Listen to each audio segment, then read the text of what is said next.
chose là. Après la guerre, quand nous sommes... Alors, je peux vous raconter un peu, peut-être rapidement, la raison pour laquelle je me suis retrouvé au château de Maubuisson, à l'orphelinat Rothschild. C'est que, quand nous sommes rentrés de Turquie, ma mère avait contracté la tuberculose comme Pierrot, et donc elle est rentrée en sanatorium, et nous sommes retrouvés donc à l'orphelinat. J'avais 13 ans à ce moment-là. Il y avait des enfants de tous âges, la plupart étaient des enfants de déportés, et les plus grands, moi j'avais 13 ans, donc en 1946, s'occupaient des plus petits. C'est comme ça que j'ai commencé à m'occuper de celui-là, qui avait le lit à côté de moi, à côté du mien. Ce que je voulais dire, c'est que la plupart de ces enfants qui étaient là, la majorité, revenaient de Suisse, où ils avaient été cachés par l'intermédiaire de l'OSE ou des filières organisées par les éclaireurs israélites de France, où il y a eu beaucoup de choses comme ça. Ensuite, il y avait la filière du dispensaire Amelot à Paris, et puis en Alsace, tous ceux que Madame vous avez cités, et donc je vous remercie de les avoir cités. Hein, voilà.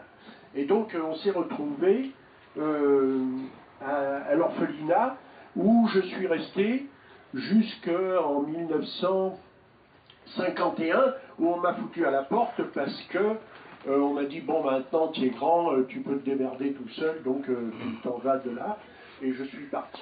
J'ai eu j'ai un peu fait la galère, j'ai fait un peu tous les métiers, j'ai travaillé au Sentier à Paris, tout ça, et je me suis retrouvé en 1953 à Marseille, chez une cousine éloignée de ma mère, et donc j'ai fait toute ma vie à Marseille.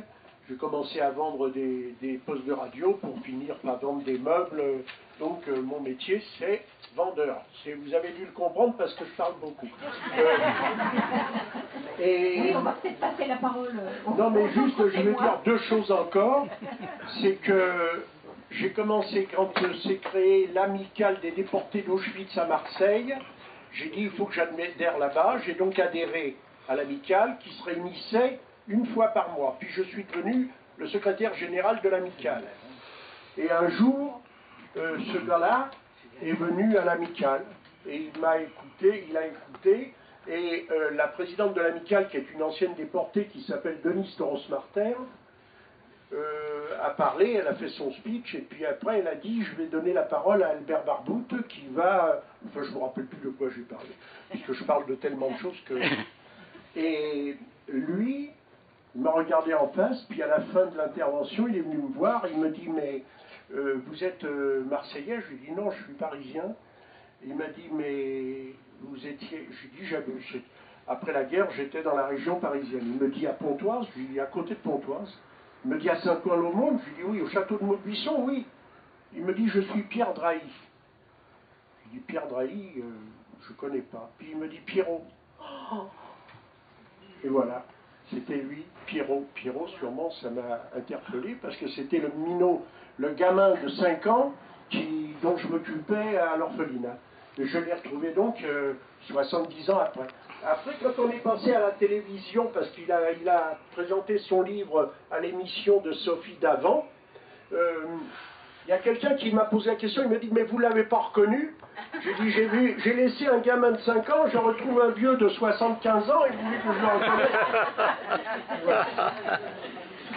J'ai fini, hein.